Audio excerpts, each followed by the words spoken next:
हिंदी में यूपीएससी की तैयारी से संबंधित प्रोग्राम्स को देखने के लिए सब्सक्राइब करें स्टडी IQ-IAS हिंदी। नमस्कार, बहुत बहुत स्वागत है आप सभी का स्टडी IQ-IAS हिंदी के इस कार्यक्रम में जिसका नाम है हिंदू हिंदी में। मेरा नाम है अतुल जैन और आप सभी जानते हैं कि इस कार्यक्रम में हम लोग क्या करते हैं। इस कार्यक्रम में हम लोग आज के दिन के द हिंदू और इंडियन एक्सप्रेस जो समाचार पत्र हैं उनके लिए उनमें जो इंपॉर्टेंट संपादकीय आते हैं उनका हम एनालिसिस करने की कोशिश करते हैं, उनको समझने की कोशिश करते हैं कि उनमें से हमारे को क्या चीजें जाननी है ताकि हमारी करंट अफेयर्स पे या फिर स्टैटिक विषयों पर भी पकड़ मजबूत हो। चलिए, 24 जून हो गया है, एक हफ्ता और बचा है अब जून महीने में और छठा महीना होता है, आधा साल खत्म हो जाएगा। 144वां एपिसोड हमारा आ गया है और हम 150वें एपिसोड के बहुत नजदीक जा रहे हैं भाई, धीरे धीरे। तो शुरू करने के पहले मैं आपको बता दूं कि 24 जून जो है वो इसलिए भी महत्वपूर्ण है कि भाई 30 जून जो है तब हमारे P2I बैच में, ये जो बैच हमारा P2I का बना है इसमें एडमिशन बंद हो जाएंगे। ये स्पष्ट है, P2I बैच के एडमिशन जो है वो 30 जून को क्लोज हो जाएंगे। तो अगर आप अभी तक जुड़े नहीं हैं तो आप इससे जल्दी जुड़िए। ये यूपीएससी की होलिस्टिक पूर्ण तैयारी करने का एक बहुत अच्छा तरीका है, सबसे अच्छा तरीका है और सबसे किफायती तरीका है, क्योंकि इसमें क्या होगा, आपको प्रारंभिक परीक्षा से लेकर इंटरव्यू के स्टेज तक यानी कि आखिरी चरण तक एक आपके ऑप्शनल सब्जेक्ट को छोड़कर जो भी आपको तैयारी करनी है सारी की सारी तैयारी यहां पर आपको कराई जाएगी। अगर आपका प्रीलिम्स क्लियर होता है तो आपको मेंस की तैयारी और इंटरव्यू की तैयारी के लिए दिल्ली बुलाया जाएगा, वहां पर आपको निःशुल्क रखा जाएगा, आपका जो भी खर्चा वहां पर है वो निःशुल्क उठाया जाएगा। ठीक है, तो ये स्टडी IQ का जो पढ़ाने का तरीका है, टीम है, टीचिंग स्टैंडर्ड है, रिजल्ट्स हैं, वो सब आपको पता है ना। तो ये इस बारे में तो मैं आपको क्या ही बताऊं, आप सब हमारे साथ जुड़े हुए हैं इतने वक्त से। हम लोग कितना पढ़ाते हैं, कैसा पढ़ाते हैं, ये आपको जानकारी है, उसको मुझे बताने की जरूरत नहीं है। तो अगर आप जुड़ना चाहते हैं, AJ लाइव कोड लगाइए जो मेरे नाम पे आधारित है, अतुल जैन। 29,999 में यानी कि 30,000 रुपए में आप बेसिकली इस कोर्स से जुड़ सकते हैं। 30 तारीख लास्ट डेट है, 24 तारीख आज हो गई है, तो देर मत कीजिए। ठीक है, अगर आप ऑप्शनल को लेके वरिड हैं, ऑप्शनल को लेके आप चिंतित हैं, तो ये 8 ऑप्शनल्स जो है स्टडी IQ ऑफर करता है। ठीक है, अच्छा एक चीज और है, बहुत सारे बच्चे ऐसे होते हैं जो अभी अपनी तैयारी शुरू कर रहे हैं। मेरे ख्याल से ऑप्शनल इस समय पढ़ लेना आपके लिए भी एक बहुत अच्छा एक चॉइस है। आप अपना ऑप्शनल अभी पढ़ सकते हैं और अभी आप, क्योंकि हमारा जो ऑप्शनल होता है वो थोड़ा मीडियम एग्नोस्टिक है, यानी कि वो मीडियम को लेके उतनी चर्चा नहीं करता।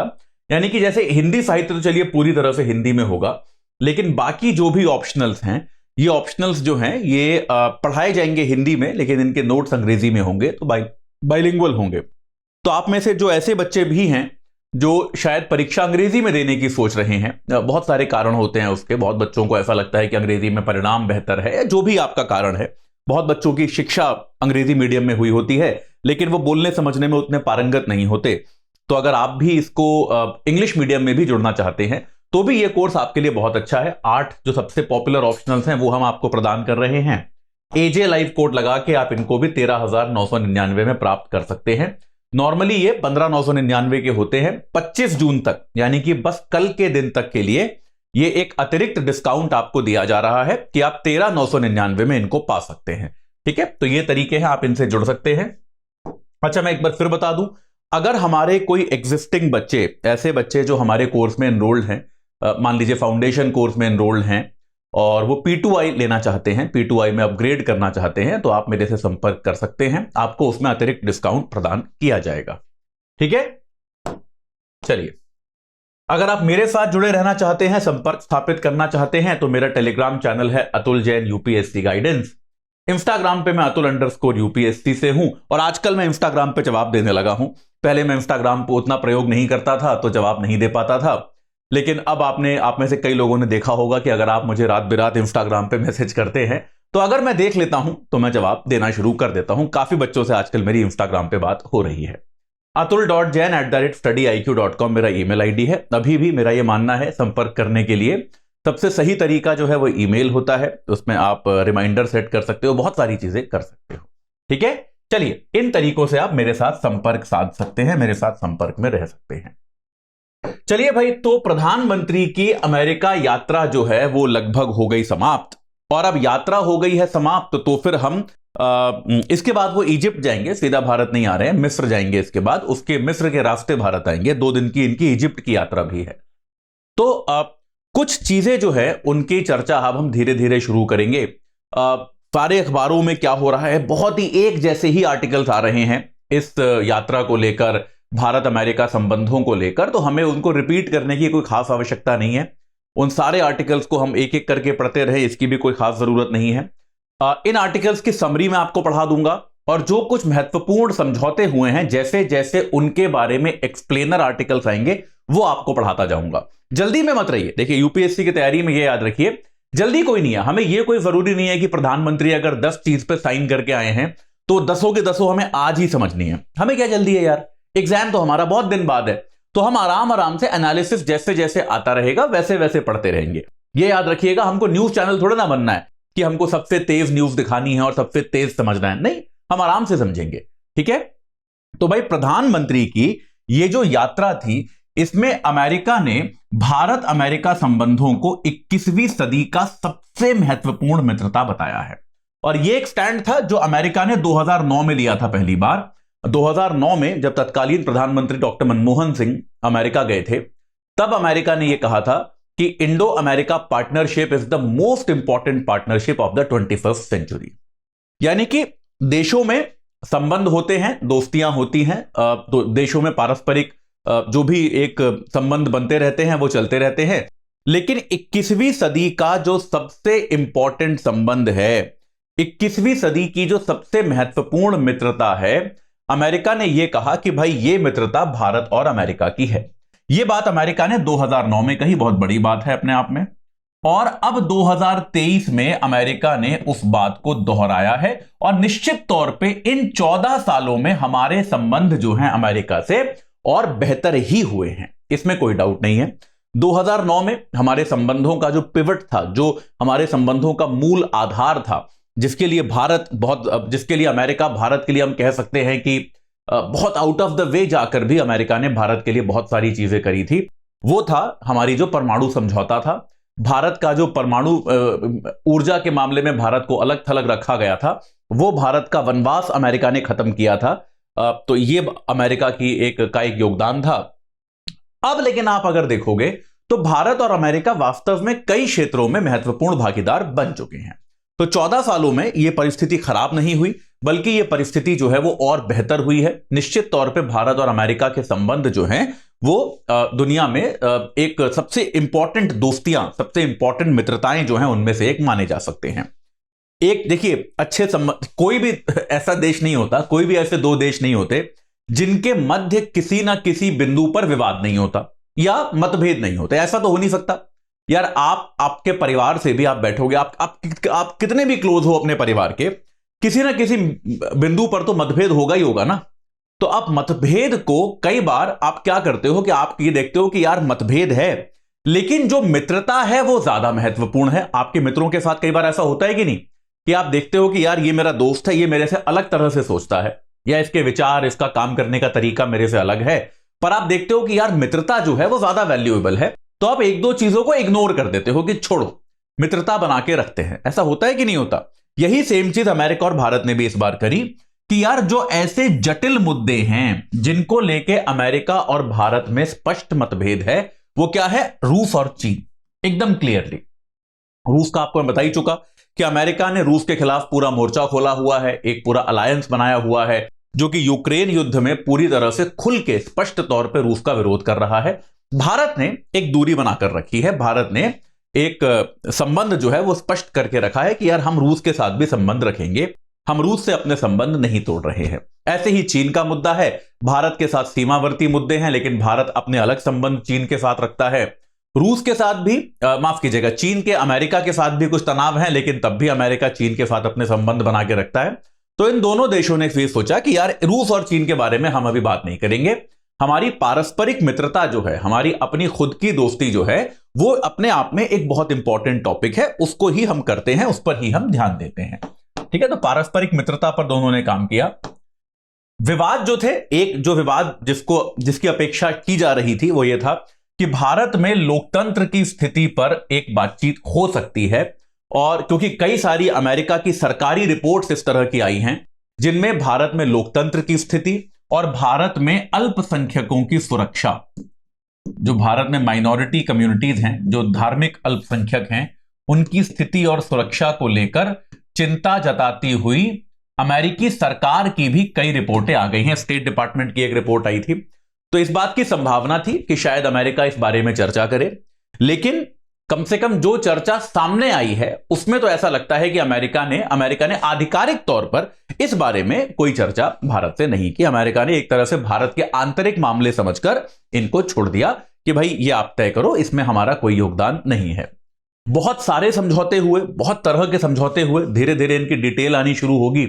जैसे जैसे डिटेल आएगी मैं आपको पढ़ाऊंगा। रक्षा क्षेत्र में बहुत समझौते हुए, सेमीकंडक्टर में समझौते हुए, भारत में अमेरिका की कंपनियां निवेश करेंगी। आर्टिफिशियल इंटेलिजेंस के क्षेत्र में समझौते हुए, जेट इंजन जो हैं उनका भारत में निर्माण होगा, यह समझौता हुआ कि जेट इंजन जो है वो ऐसा नहीं है कि भारत उनसे खरीदेगा, बल्कि उनको बनाने की फैक्ट्रियां जो हैं वो भारत में लगेंगी। अपने आप में ज्यादा इंपॉर्टेंट होता है, ज्यादा लाभदायक होता है।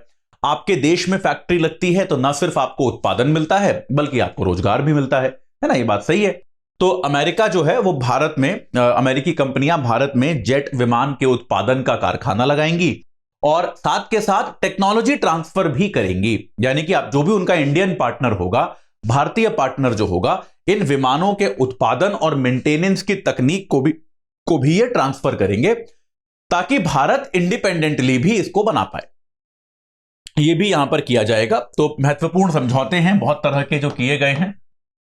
क्रिटिकल खनिज जो होते हैं आपके यहां, उनके 11 देशों का एक समूह है जिसमें भारत अब जुड़ेगा। तो खनिज सुरक्षा कि दुनिया भर में सभी देशों को खनिज मिलते रहे, क्योंकि याद रखिए खनिज भी जो है उनका उत्पादन या फिर उनकी मात्रा जो है वो सीमित है।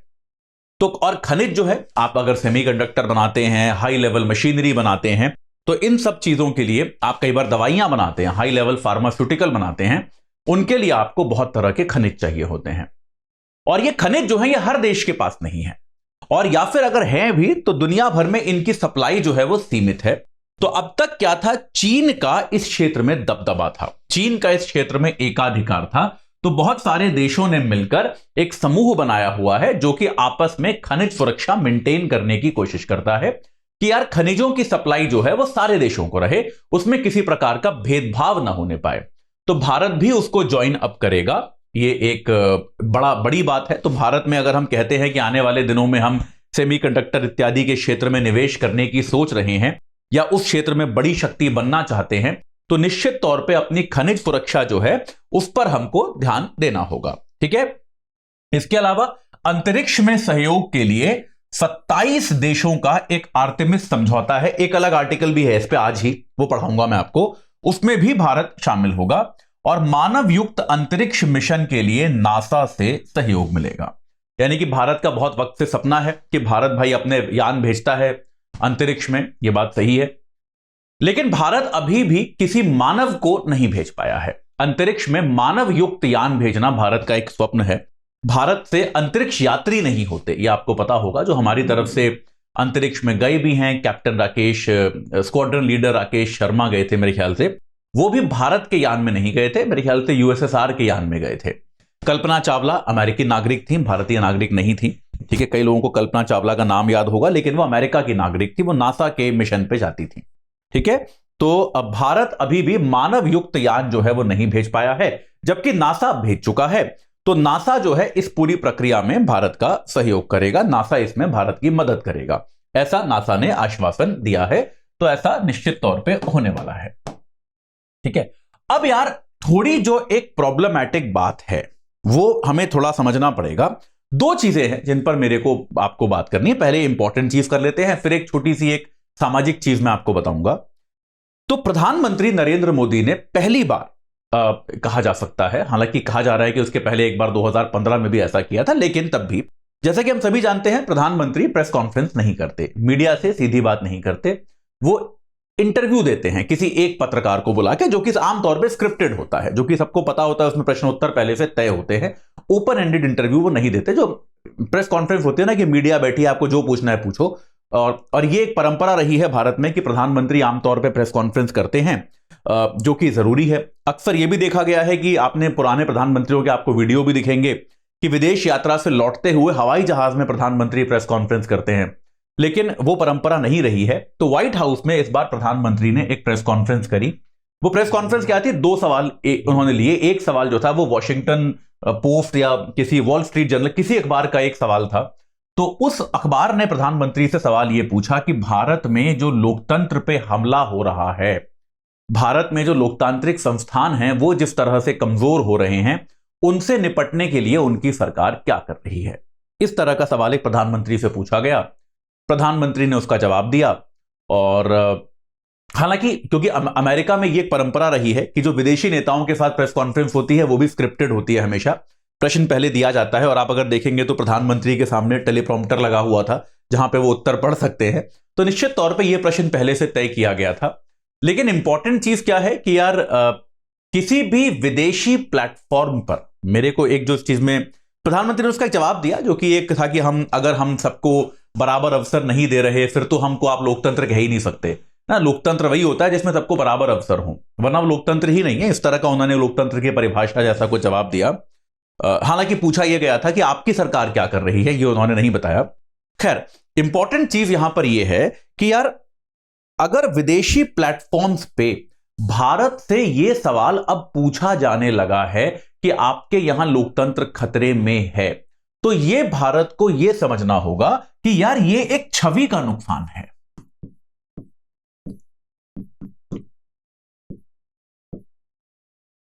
यह छवि का नुकसान है या नहीं है।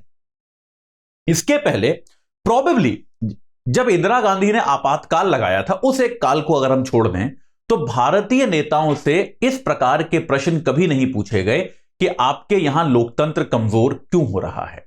इस तरह के प्रश्न जो हैं हमारे नेताओं से कभी नहीं पूछे गए, क्योंकि हमारे यहां लोकतंत्र कभी कमजोर नहीं हुआ। एक आपातकाल उसका अपवाद है निश्चित तौर पे। जब 1975 में इंदिरा गांधी ने आपातकाल लगाया था तो वो निश्चित तौर पे इसका अपवाद माना जा सकता है, लेकिन उसके अलावा कभी भी हमसे यह सवाल नहीं पूछा गया। तो इस सवाल का पूछे जाना अपने आप में इस बात को दर्शाता है कि अंतर्राष्ट्रीय स्तर पे भारत की छवि जो है वो अब एक पूर्णतः लोकतांत्रिक देश की नहीं रह गई है। यह बात सच है। यह एक अंतर्राष्ट्रीय छवि जो है उस पर भारत को थोड़ा काम करने की आवश्यकता है। प्रधानमंत्री ने उसके बाद यह कहा कि भाई लोकतंत्र में सबको बराबर अवसर मिलने चाहिए और कोई भी अल्पसंख्यक हो या बहुसंख्यक हो, हमारे यहां एक जैसा है, हम उसमें कोई भेदभाव नहीं करते। वो अलग बात है। अच्छा, उसके पहले प्रधानमंत्री की यात्रा के दौरान ही अमेरिका के भूतपूर्व राष्ट्रपति ओबामा जो थे, उन्होंने अपने एक इंटरव्यू में यह कहा कि भाई अमेरिका को यह प्रयास करना चाहिए कि भारत से वो बात करे कि भाई जो भारत में मुस्लिम समुदाय है उनकी सुरक्षा को भारत को सुनिश्चित करना चाहिए। भारत को प्रयास करने चाहिए सरकारों को कि मुस्लिम समुदाय की सुरक्षा सुनिश्चित रहे। तो अब वो भूतपूर्व राष्ट्रपति हैं, उनकी बात का कोई डिप्लोमेटिक मतलब नहीं होता, क्योंकि वो एक बार राष्ट्रपति पद से आप हट गए तो आप एक निजी व्यक्ति हो, तो वो एक उनके निजी विचार हैं। लेकिन तो इसीलिए भारत सरकार को उनके विचारों पे कोई रिएक्शन देने की आवश्यकता नहीं है। भारत ने दी भी नहीं, वो सही बात है, कोई आपको रिएक्शन देने की जरूरत नहीं है उस पर। लेकिन वहीं पे एक हमारे असम के जो मुख्यमंत्री हैं हेमंत बिस्वा शर्मा, उन्होंने उस पर ट्विटर पे एक रिएक्शन दी और उनको बराक ओबामा को उन्होंने हुसैन ओबामा बुलाया और उनको अपराधी जैसा एक बात उनके बारे में की कि जैसे एक अपराधी को असम पुलिस हैंडल करती है वैसे ही उन जैसे लोगों को हैंडल करेगी वगैरह वगैरह। तो ये अब क्या है, देखिए क्या होता है कि वो बात सही है कि यार आप एक बड़े देश हो, आप एक प्रभावशाली देश हो, सही बात है, भारत अब एक बड़ा देश है, भारत एक प्रभावशाली देश है। तो कोई भी देश जो है, और अभी अमेरिका को भारत की बेहद जरूरत है, ये बात सही है, अमेरिका को भारत की बेहद ज्यादा जरूरत है। तो इस समय अमेरिका भारत पे अवांछित दबाव नहीं डालेगा, लेकिन तब भी भारत को अपनी छवि के बारे में सोचना चाहिए कि हमारी छवि जो है वो इस तरह की क्यों बन रही है कि अंतर्राष्ट्रीय मीडिया हमसे इस तरह के प्रश्न पूछ रहा है कि आपके यहां लोकतंत्र जो है वो सुरक्षित अगर नहीं है तो आप उसके लिए क्या कर रहे हो। इस छवि पर भारत को थोड़ा ध्यान देना चाहिए। एक दूसरा बिंदु जो मेरे को बताना था, प्रधानमंत्री जब संसद के वहां अमेरिकी संसद के संयुक्त अधिवेशन को संबोधित कर रहे थे तो उनसे अंग्रेजी भाषा बोलने में गलती हो गई। उनको कहना था ये क्या बोलते हैं, इन्वेस्टिंग इन गर्ल चाइल्ड, कि हमें बच्चियों में, लड़कियों में निवेश करना चाहिए, बच्चियों की शिक्षा वगैरह में। इन्वेस्टिंग को उन्होंने इन्वेस्टिगेटिंग बोल दिया, जो कि जांच करने जैसा होता है, वो गलत शब्द है, वो ठीक है। तो ये हमको पता है कि अंग्रेजी हमारे प्रधानमंत्री की प्रमुख भाषा नहीं है, और इसका मेरे को आश्चर्य इस बात पर है कि इस बात का किस हद तक मजाक उड़ाया गया भारत के अंदर, इस बात का किस हद तक मजाक उड़ाया गया न सिर्फ विपक्षी दलों द्वारा, बल्कि देश के बहुत सारे प्रबुद्ध नागरिकों द्वारा भी इस बात का मजाक उड़ाया गया कि ये देखो, इन्वेस्टिगेट क्यों करेंगे गर्ल चाइल्ड को। यार ये क्या दिखाता है? ये आपका इलिटिज्म दिखाता है कि यार इस देश का प्रधानमंत्री बनने के लिए अंग्रेजी भाषा आनी कोई जरूरी नहीं है। कोई फर्क नहीं पड़ता अगर आपको अंग्रेजी नहीं आती, आप जिस भाषा को नहीं जानते उसमें आप गलती करते हो। अभी अगर मैं आपसे बोलूं कि आप तमिल में बोल के दिखाओ 2 लाइन, आप भी गलती करोगे। मैं अगर अमेरिका वालों से बोलूं, जब डोनाल्ड ट्रंप भारत आए थे तो उन्होंने हिंदी बोलने में कई सारी गलतियां करी थी, कोई बात नहीं यार, जिस भाषा में आप पारंगत नहीं होते उस भाषा में आप गलतियां करते हो। तो इस तरह की चीजों को मुद्दा बनाना कि देखो प्रधानमंत्री अंग्रेजी नहीं बोल पाए, ये जो है ये एक गलत सोच है। ये एक बहुत ही मैं कहूंगा संकीर्ण सोच है, जहां पे आप ये मानते हो कि केवल एक अंग्रेजी पढ़ा हुआ व्यक्ति ही भारत का प्रधानमंत्री बन सकता है, बाकी कोई व्यक्ति नहीं बन सकता। तो ये इलिटिज्म जो है, जो एक आपके यहां एक अभिजात्यवाद है कि भाई बड़े परिवारों के आए हुए, कितने लोगों को इस देश में अंग्रेजी पढ़ने का मौका मिलता है यार? नहीं मिलता ना। तो ये अभिजात्यवाद जो है, ये इलिटिज्म जो है, इसको हमें छोड़ना होगा। चलिए, इतनी सी बात हमें प्रधानमंत्री की यात्रा पे आज करनी थी, आगे बढ़ते हैं। तो भैया एक आई है रिपोर्ट जिसको हम कहते हैं ग्लोबल जेंडर गैप रिपोर्ट, यानी कि विश्व लैंगिक अंतर रिपोर्ट। ठीक है, यह रिपोर्ट जो है ये कौन जारी करता है? ये विश्व आर्थिक मंच जारी करता है। वर्ल्ड इकोनॉमिक फोरम नाम की एक संस्था है जो इस रिपोर्ट को जारी करती है। तो ये क्या बताती है? ये बताती है कि भाई आपके यहां, ये रिपोर्ट क्या बताती है कि आपके यहां महिलाओं और पुरुषों में कितने परसेंट समानता है। तो इसका जो स्कोर आता है वो परसेंट में आता है, और वो बताता है कि भाई आपके यहां कितनी समानता है महिलाओं और पुरुषों में। ठीक है, तो भारत की स्थिति में थोड़ा सा सुधार इस बार हुआ है। पिछले साल हम 135वें नंबर पे थे, केवल 146 देश होते हैं, मगर सुधार भी क्या ही हुआ यार। पिछले साल हम बहुत ही खराब थे, इस बार थोड़े कम बहुत खराब हैं। पिछली बार हम 146 देशों में से 135वें रैंक पे थे, इस बार हम 146 देशों में से 127वें रैंक पे हैं। ठीक है, तो 0.3% का इजाफा हुआ है। इस बार हम 68.4% पे हैं, पिछली बार मेरे ख्याल से 68.1 पे रहे होंगे।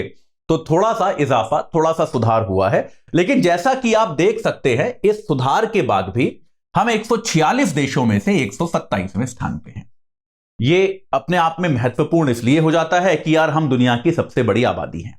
हमको पता है आबादी में अब भारत जो है दुनिया का सबसे बड़ा देश है, और हमारे देश में तकरीबन आधी आबादी महिलाओं की है।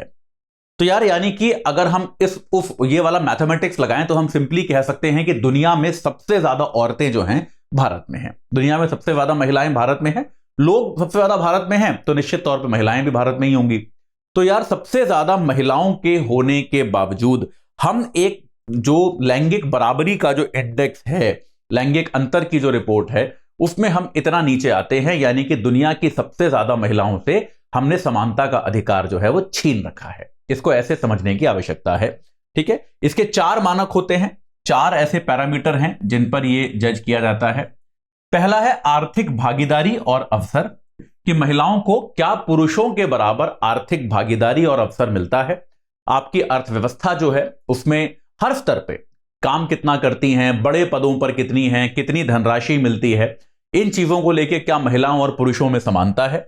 शिक्षा, कि भाई शिक्षा तो सिंपल है, पढ़ने लिखने का मौका कितनी प्रतिशत महिलाओं को मिलता है, क्या आपके यहां औरतों को पढ़ाई करने को मिलता है या नहीं मिलता। स्वास्थ्य और उत्तरजीविता, कि भाई हेल्थ कैसी है और कितने साल वो जीती हैं, कितने साल उनका बेसिकली सर्वाइवल है। उत्तरजीविता मतलब सर्वाइवल, कि स्वास्थ्य की सुविधाएं जो है वो कितनी मिलती हैं महिलाओं को और पुरुषों को, उसमें क्या फर्क है। और आपके सर्वाइवल में, यानी कि आप कितने वर्ष जीते हो, उसमें कितना फर्क है। और आखिरी है राजनीतिक सशक्तिकरण, कि भैया आपके यहां राजनीतिक निर्णय लेने की जो प्रक्रिया है, राजनीतिक पद जो हैं आपके देश में, उनमें कितनी महिलाएं आती हैं, उनमें कितनी महिलाएं फीचर होती हैं। तो ये 4 जो है, ये 4 प्रमुख पैरामीटर जो है इसके बनाए गए हैं, और इन 4 पैरामीटर्स के आधार पे ये निर्णय होता है कि भाई आपका स्कोर कितना है। तो भारत में करीब 68.4% स्कोर है, यानी कि लगभग इतने परसेंट हम कह सकते हैं कि नारी और पुरुष में भारत में समानता है। सबसे ज्यादा स्कोर आइसलैंड का है 91.2, वो नंबर 1 पे है। इनफैक्ट इकलौता देश है जहां पे 90 से अधिक का ये स्कोर है।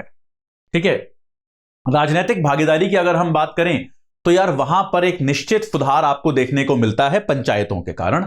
आपको पता है भारत में 73वां और 74वां संविधान संशोधन जो है,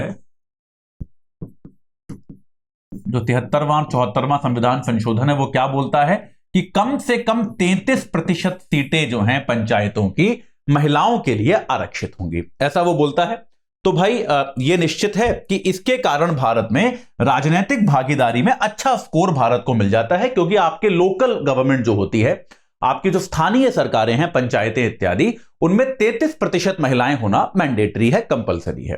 ठीक है, लेकिन संसद में अभी भी महिलाओं की संख्या बहुत कम है। हालांकि इस संसद में 15.1% महिलाएं हैं, 15.1% महिलाएं हैं, जो कि अब तक की सर्वाधिक है। इससे ज्यादा महिलाएं भारत की संसद में कभी नहीं रही, लेकिन तब भी वो केवल 15% है। सोचिए, आधी आबादी और 15% संसद में। नागालैंड जो राज्य है, जिसमें अभी चुनाव हुए थे हाल ही में, कुछ महीने पहले, तो नागालैंड ने अपने इतिहास में पहली बार 2 महिला विधायकों को चुना था।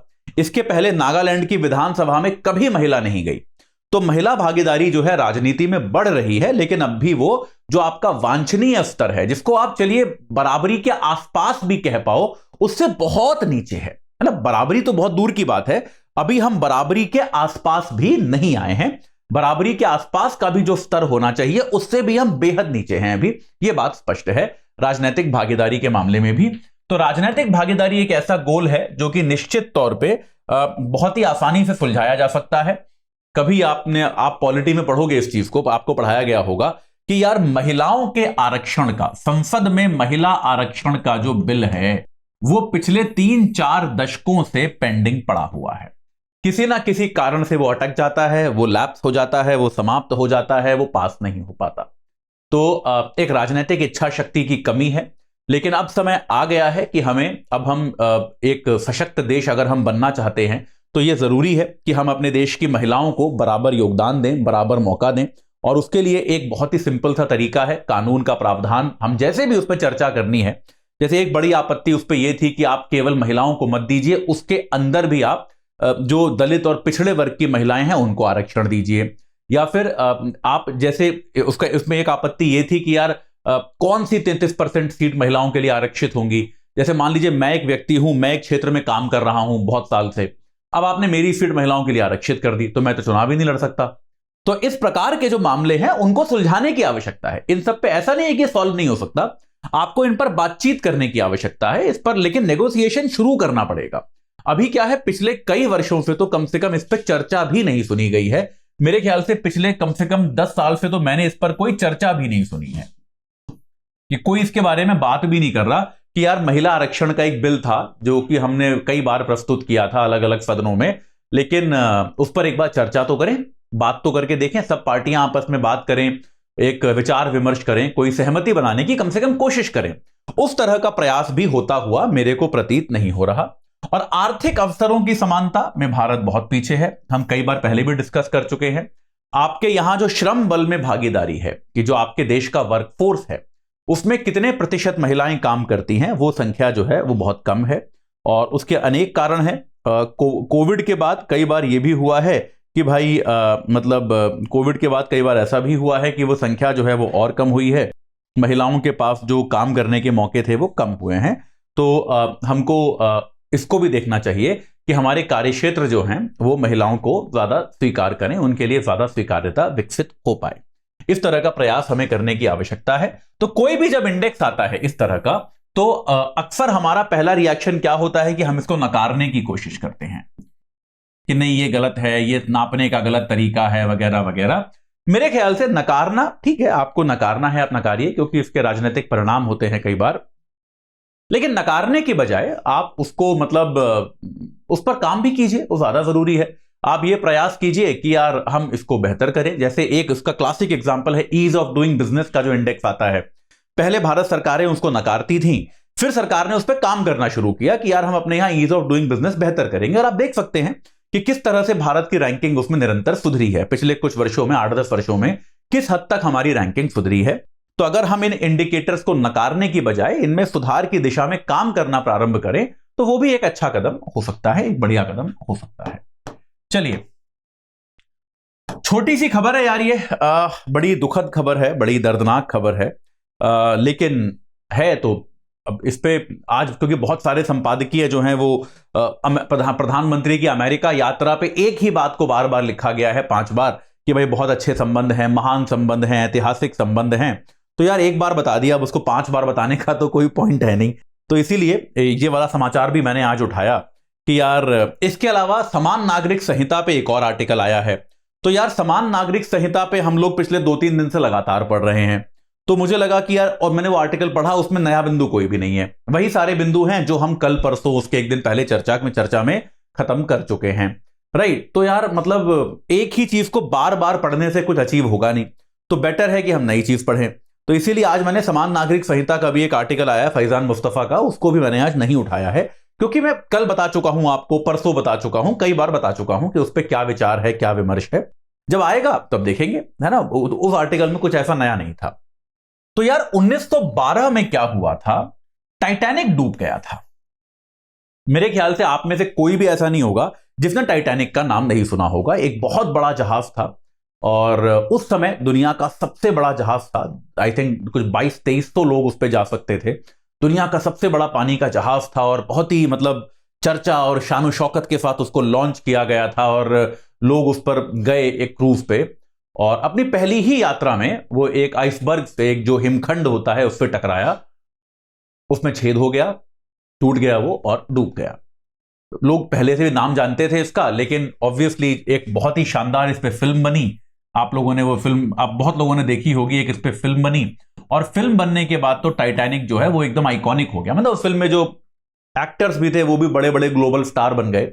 लियोनार्डो डिकैप्रियो और केट विंसलेट जो थे, उस समय न्यू कमर्स थे, मतलब नए ये लोग आए थे। सडनली ये लोग बहुत बड़े बड़े स्टार्स बन गए उस फिल्म के बाद। तो टाइटैनिक जहाज जो है ये 1912 में डूबा। अच्छा, इस बात को समझिए, देखिए समुद्र जो होता है वो बहुत विशाल होता है और बहुत गहरा होता है, ठीक है। तो ये अटलांटिक ओशन में डूबा था, अटलांटिक महासागर में डूबा था। अटलांटिक महासागर एक बहुत बड़ा महासागर है, दुनिया का दूसरा सबसे बड़ा सागर है, बहुत बड़ा है, ठीक है। तो यार समुद्र जो है वो इतना विस्तृत होता है और साथ के साथ बहुत गहरा भी होता है। तो जैसे जैसे आप पानी के नीचे जाते जाओगे वैसे वैसे आप सोचिए आपके ऊपर उतना पानी और आता जा रहा है, तो दबाव बहुत ज्यादा बढ़ता जाएगा। मतलब आपको मैं सिंपल सा एग्जांपल देता हूं। आप में से कुछ लोग अगर स्विमिंग करते हैं, तो अगर आप, क्योंकि मैं करता हूं स्विमिंग, तो आप अगर स्विमिंग, एक तो वो होती है जो आप ऊपर ऊपर करते हो, एक कई बार आप अंडर वाटर स्विमिंग करते हो, थोड़ा सा 4 फीट आप पानी के नीचे जाके तब वहां आप तैरते हो, है ना। आपने देखा होगा अक्सर लोग पूल में, स्विमिंग पूल वगैरह में नीचे जाके अंडर वाटर तैरते हैं। तो आप जब निकलते हैं अंडर वाटर स्विमिंग करके, तो आपके कानों में दर्द होता है ना। ऐसा होता है कि नहीं, कान दुखते हैं 2 मिनट तक। ऐसा क्यों होता है? क्योंकि इतना, जबकि कितना पानी है आपके ऊपर, 2-3 फीट पानी, 4 फीट पानी, बस इतना पानी है आपके ऊपर, तब भी आपके कानों पे उस पानी का इतना दबाव जाता है कि वो दर्द करने लगते हैं।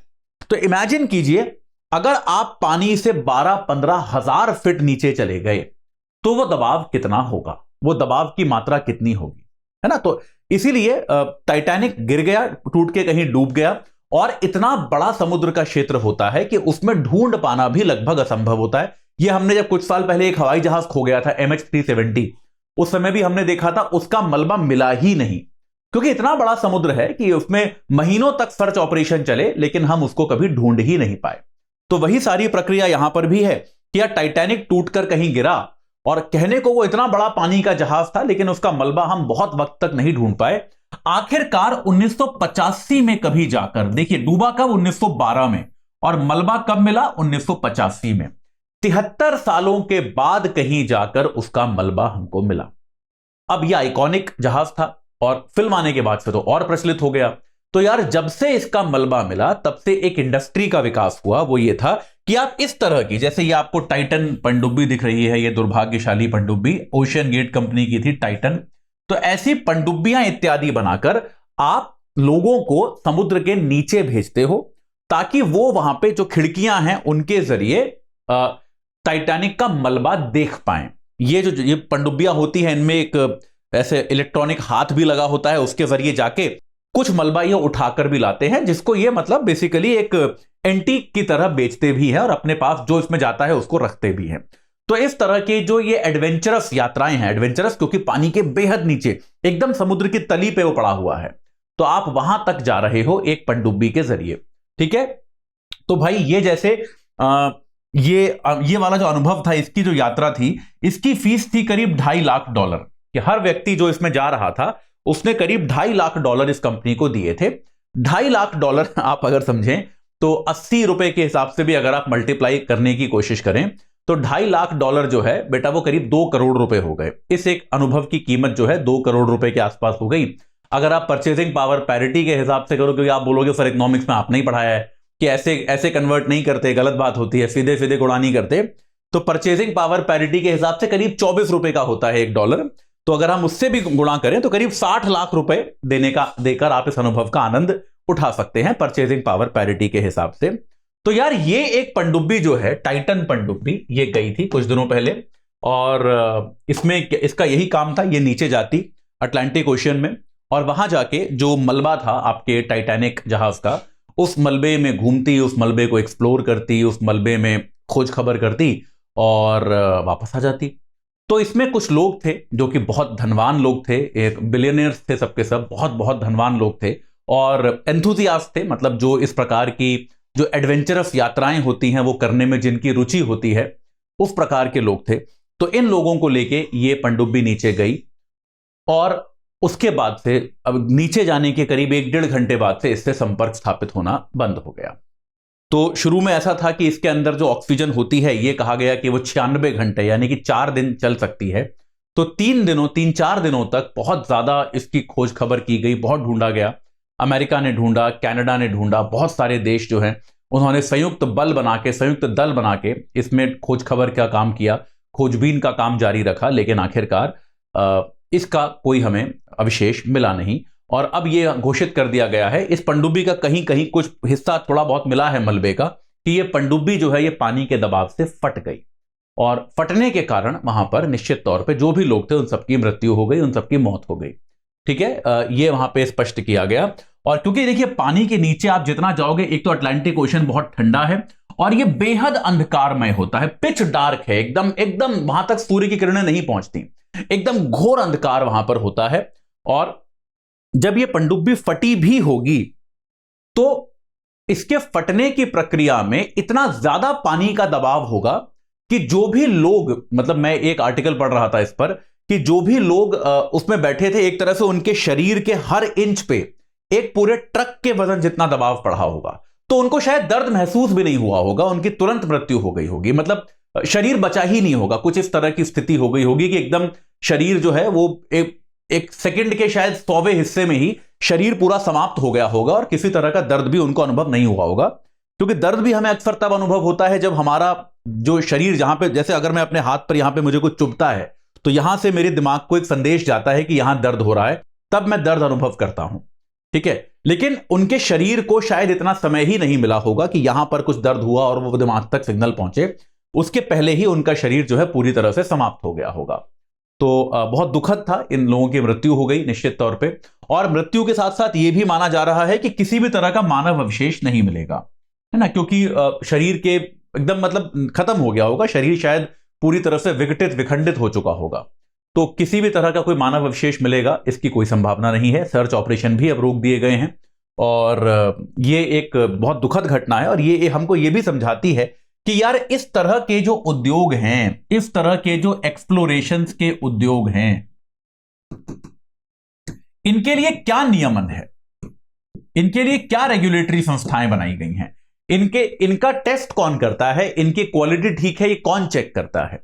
जैसे एक मैं इसके बारे में पढ़ रहा था कि संचार का कोई सही माध्यम नहीं था कि यार ये पनडुब्बी ठीक है या नहीं है। ये जानकारी प्राप्त करने के लिए बस एक मैसेज करने का तरीका अपनाया गया था कि वहां से ये लोग खाली मैसेज करेंगे बस। तो इतनी सी बात वहां पे की गई थी, जो कि बड़ा एक अवैज्ञानिक तरीका है। कोई और तरीका नहीं है जिसके जरिए ये बता सकें कि भाई ये पनडुब्बी ठीक है कि नहीं, इसके अंदर लोग सुरक्षित हैं या नहीं। तो इसके लिए बहुत जरूरी है कि एक अंतर्राष्ट्रीय स्तर पे इस तरह के जो एडवेंचरस स्पोर्ट्स होते हैं, खास तौर पे जो समुद्र के नीचे जाते हैं, जो कि बहुत दुर्गम है, बहुत दुष्कर है, उन चीजों के लिए बहुत एक सही नियम बने, अच्छे नियम बने, कठोर नियम बने, जिनका पालन किया जाए, ताकि इस तरह की दुर्घटनाएं, जो बहुत दुर्भाग्यशाली दुर्घटनाएं होती हैं, उनकी संख्या कम की जा सके और लोगों को सुरक्षित रखा जा सके। ये एक जरूरी चीज है। चलिए आगे बढ़ते हैं आज के आखिरी आर्टिकल पे। मैंने आपको बताया ही था कि यार जो भारत और अमेरिका का एक समझौता हुआ है अंतरिक्ष के क्षेत्र में, उस पर मैं आपको थोड़ा अलग से बताऊंगा, क्योंकि महत्वपूर्ण है। और जितने भी समझौते हुए हैं कभी कभी मैं आपको उनके बारे में बताता रहूंगा, चिंता मत कीजिएगा, सारे कवर करा दूंगा। ऐसा नहीं है कि आज ही सारे पढ़ा दूंगा, आज सारे नहीं पढ़ाऊंगा, एक एक करके सब पे डिटेल आएगा, जैसे जैसे आता रहेगा वैसे वैसे पढ़ाता रहूंगा, आप चिंता मत कीजिए, ठीक है। तो यार ये आर्टेमिस समझौता है। आर्टेमिस समझौता क्या है? 2020 में नासा ने एक ये समझौता प्रारंभ किया था, अभी हाल ही का है, बहुत पुराना नहीं है, 2020 में ही नासा ने प्रारंभ किया था। और ये गैर बाध्यकारी है, मतलब ऐसा नहीं है कि अगर आप आर्टेमिस समझौते में आ गए तो जो इस समझौते में लिखा है या फिर जो इस समझौते की अनुशंसाएं हैं, आपके ऊपर कोई बाध्यता है कि आप उनका पालन करें।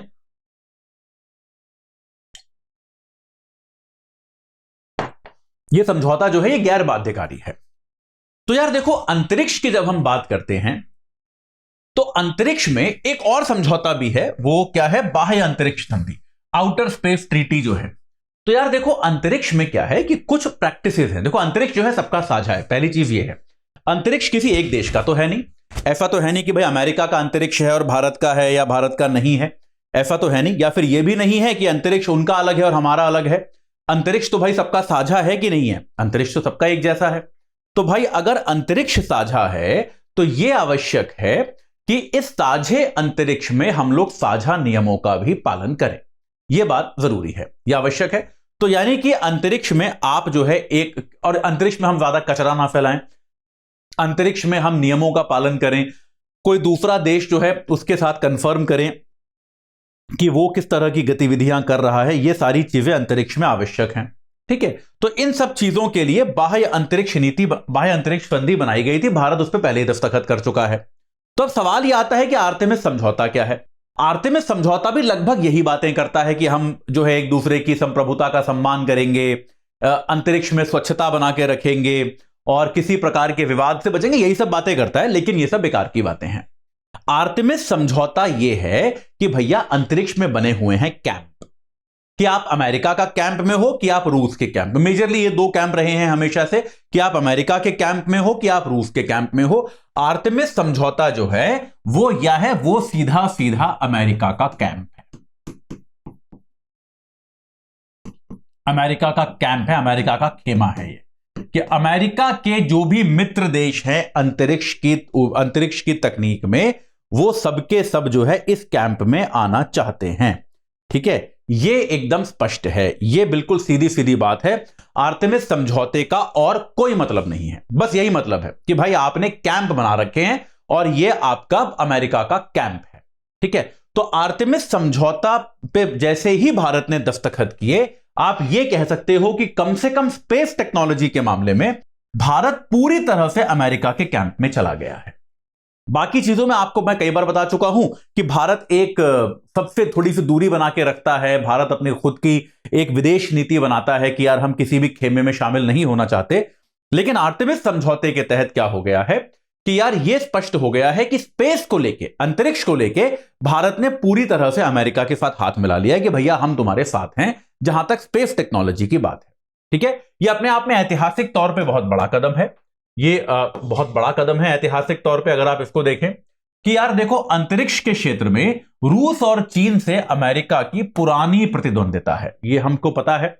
चीन फिर भी बाद में जुड़ा है, रूस के साथ तो जो प्रतिद्वंदिता है वो इतिहास की किताबों में लिखी गई है कि भाई पहला व्यक्ति कौन जाएगा अंतरिक्ष में। अमेरिका ने बड़े प्रयास किए लेकिन यूरी गैगरिन चले गए। फिर चांद पे कौन जाएगा सबसे पहले, इसके लिए भी बहुत प्रयास करने की आवश्यकता थी, और वो प्रयास करते करते फिर नील आर्मस्ट्रॉन्ग को अमेरिका ने भेज दिया।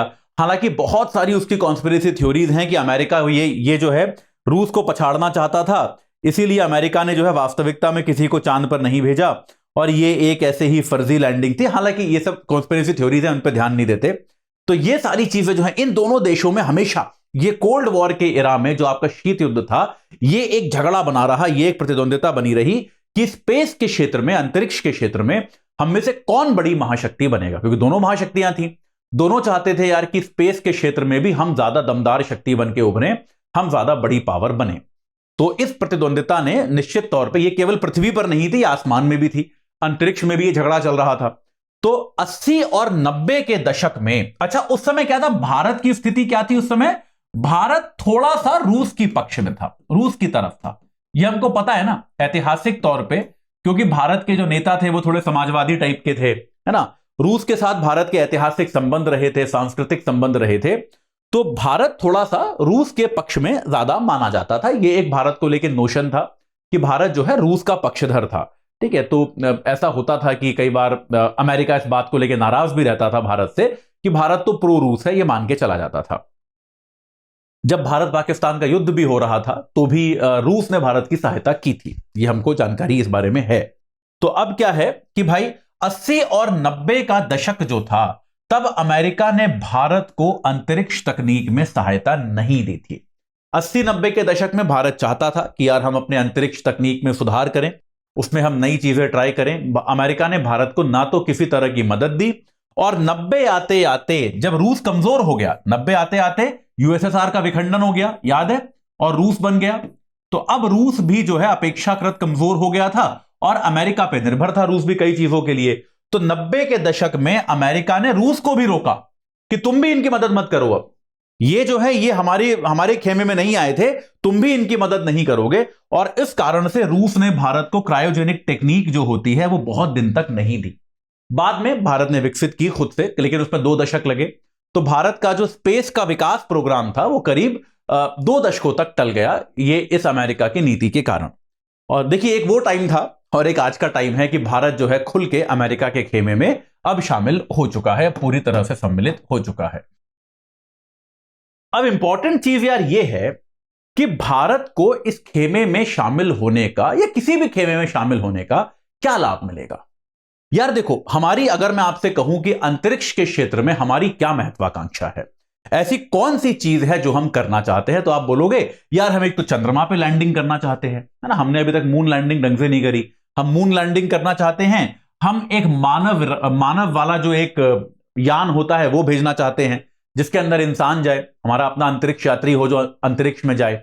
तो ये हमारी सब एंबिशन है, ये चीजें हम करना चाहते हैं। अब ये चीजें आपके लिए नहीं है क्योंकि आपने कभी नहीं करी, सही बात है, लेकिन ये चीजें जो हैं ये बाकी देश तो कर चुके हैं, है ना। तो बाकी देश जो है ये सब चीजें कर चुके हैं, रूस भी कर चुका है, चीन भी कर चुका है, अमेरिका भी कर चुका है, ये चीजें बाकी देश कर चुके हैं। तो अगर आप बाकी देशों का सहयोग लेते हो तो आपकी गति बढ़ जाती है। देखिए, स्वावलंबी होने में कोई बुराई नहीं है कि यार हम टेक्निक अपनी खुद बनाएंगे, कोई बुराई नहीं है। लेकिन यार आप ये भी तो समझो कि अगर आप खुद बनाने के चक्कर में इस काम में 15 साल और लगा दोगे तो 15 साल में दुनिया कहीं और पहुंच जाएगी ना। तो इसमें कोई बुराई नहीं है कि यार अगर कोई आपका मित्र देश है जो ये काम कर चुका है तो आप उसका सहयोग लो, उसका सहयोग लेने में किसी प्रकार की कोई बुराई नहीं है। तो भारत को जो है इसमें सबसे बड़ा लाभ यह मिलेगा कि ये सभी देश जो हैं, खासतौर पर अमेरिका जो है, अंतरिक्ष के क्षेत्र में जो भी भारत की एंबिशन है, जो भी भारत करना चाहता है, वो अमेरिका कर चुका है।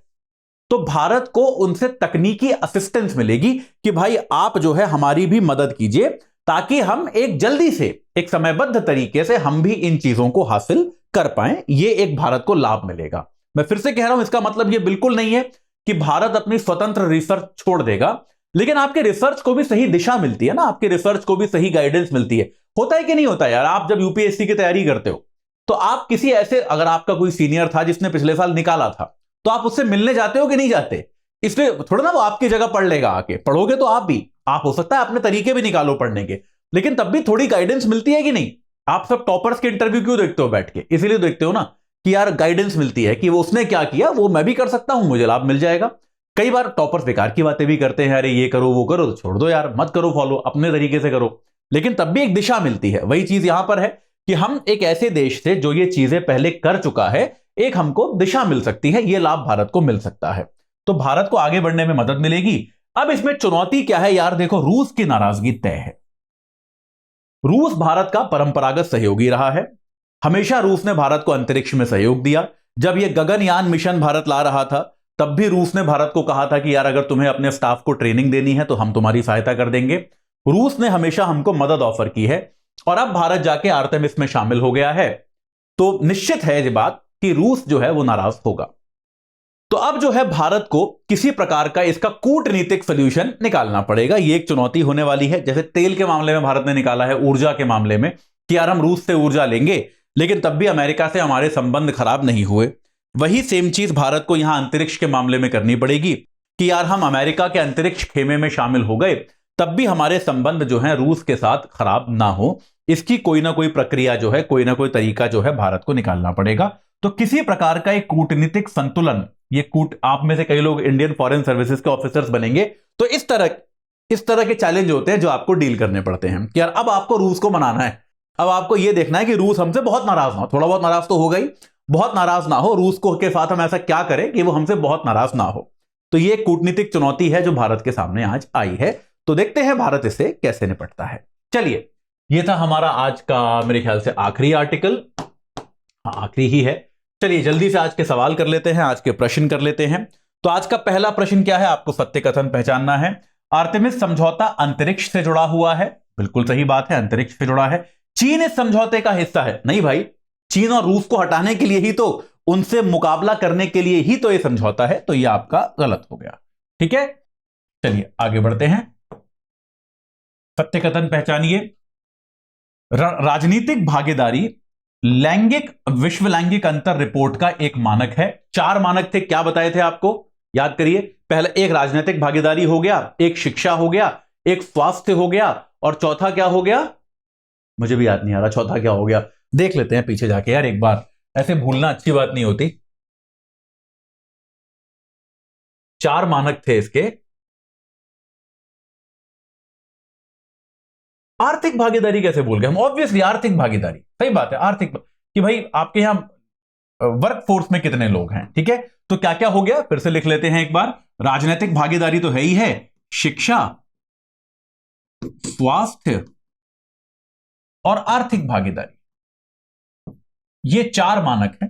ठीक है, तो इनमें से एक मानक है, बात सही है। यह रिपोर्ट यूनेस्को निकालता है, नहीं, यूनेस्को नहीं निकालता, विश्व आर्थिक मंच निकालता है, तो यह गलत हो गया आपका। ये इस तरह के सवाल कई बार पूछे जाते हैं यूपीएससी में कि रिपोर्टें कौन निकालता है, तो इसको थोड़ा याद रखने की आवश्यकता होती है। ये वर्ल्ड इकोनॉमिक फोरम इसको निकालता है।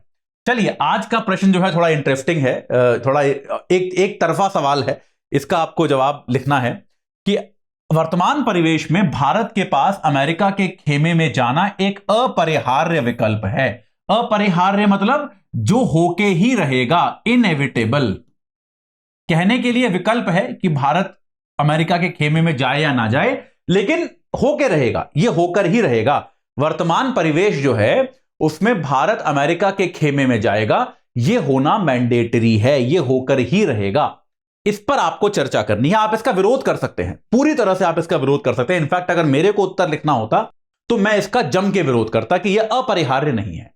भारत अपनी कूटनीतिक स्वतंत्रता की नीति अपनाता है, उसमें यह किसी भी तरह से अपरिहार्य नहीं। याद रखिएगा, अगर यूपीएससी आपसे इस तरह का सवाल पूछती है तो इट इज एब्सोल्युटली ओके, कोई दिक्कत नहीं है कि आप इस कथन का विरोध करें कि ऐसा प्रतीत होता है कि भारत जो है अमेरिका के खेमे में जाएगा, लेकिन कोई जरूरी नहीं है, अपरिहार्य बिल्कुल नहीं है।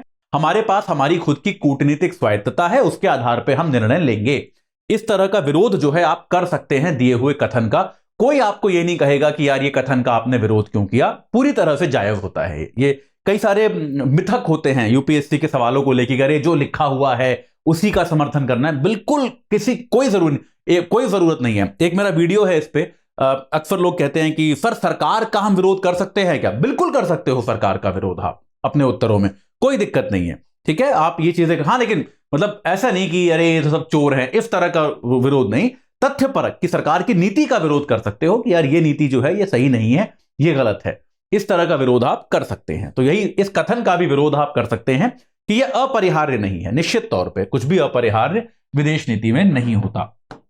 चलिए तो यार जाने के पहले एक बार मैं फिर से बता दूं कि यार जल्दी से जुड़ जाओ P2I बैच से, अपनी तैयारी को शेप दो। हमको ऐसा लगता है कि हम लोग तैयारी कर रहे हैं धीरे धीरे, लेकिन कॉम्पिटिटिव एग्जाम में तैयारी होती है बाकी लोगों के सापेक्ष। बाकी लोग किस गति से तैयारी कर रहे हैं और आप किस गति से तैयारी कर रहे हो वो बहुत ज्यादा मैटर करता है। तो जल्दी से जुड़िए, बैच शुरू हो चुका है। याद रखिएगा 2 क्लास छूट गई हैं आपकी ऑलरेडी। 30 जून लास्ट डेट है, 6 बजे शाम को क्लास होंगी। एजे लाइव कोड लगाइए, 29,999 में प्राप्त कीजिए। प्रीलिम्स से लेके इंटरव्यू तक सारी तैयारी इसमें कराई जाएगी। हिंदी भाषा में भी है, अंग्रेजी में भी है और बाइलिंगुअल भी है। तीनों भाषाओं में यह उपलब्ध है, इससे बिल्कुल याद रखिए। एजे लाइव कोड याद रखिएगा, इसको लगाकर ही आपको मैक्सिमम डिस्काउंट प्राप्त होगा। ठीक है, इसके अलावा ये हमारे यहां ऑप्शनल के जो विकल्प हैं, 8 ऑप्शनल्स अवेलेबल हैं, आप देख सकते हैं। और आप जुड़ना चाहते हैं तो जुड़िए। अगर आप हमारे फाउंडेशन कोर्स के स्टूडेंट हैं और आप जुड़ना चाहते हैं तो ये मैक्सिमम डिस्काउंट है, तो ये आपको मिल सकता है। अगर आप नहीं भी है तो भी सबके लिए डिस्काउंट अभी ये ओपन है। एजे लाइव कोड लगाइए, 13,999 में आप इसको प्राप्त कर सकते हैं। सिर्फ 25 तारीख तक ये ऑफर है, फिर ये 15,999 का हो जाएगा। तो आज 24 है, कल तक का ये आपके पास ऑफर है, फिर ये 15,999 का होने वाला है। ठीक है, मेरे साथ जुड़े रहने के तरीके, अतुल जैन यूपीएससी गाइडेंस मेरा टेलीग्राम चैनल है, atul_UPSC मेरा इंस्टाग्राम है, atul.jain@studiiq.com मेरा ईमेल आईडी है। चलिए, इन तरीकों से आप मेरे साथ जुड़ सकते हैं। मैं आपसे मिलूंगा सोमवार को शाम 4 बजे। और जैसे कि हम आगे बढ़ रहे हैं अब धीरे धीरे समय में, इस आने वाले सप्ताह में मेरा जो एनसीईआरटी का बैच चल रहा है वो समाप्त हो जाएगा। और उसके समाप्त होने के बाद आपकी जो रमेश सिंह पे आधारित जो कार्यक्रम चलता था उसको हम एक बार रीस्टार्ट करेंगे, उसको दोबारा शुरू करेंगे जहां से हमने छोड़ा था उसके आगे से। तो आपके पास ये जो आने वाला हफ्ता है, अगर आप उस कार्यक्रम को फॉलो करते थे तो आप जो है रमेश सिंह के चैप्टर्स में, इकोनॉमिक सर्वे के 2 चैप्टर्स बचे हैं, उनको हम बाद में कर लेंगे। मैं अब एक बार रमेश सिंह से शुरू करना चाहता हूं ताकि वो मोमेंटम बन जाए रमेश सिंह पढ़ाने का।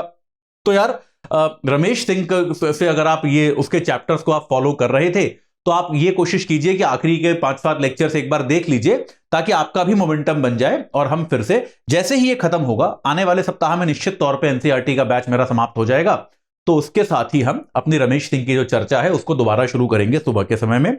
अभी के लिए मैं आपसे मिलूंगा सोमवार को शाम 4 बजे हिंदी में हिंदू के अगले एपिसोड के साथ। तब तक अपना ध्यान रखिए, आपका रविवार शुभ हो, अच्छा वीकेंड जाए आपका।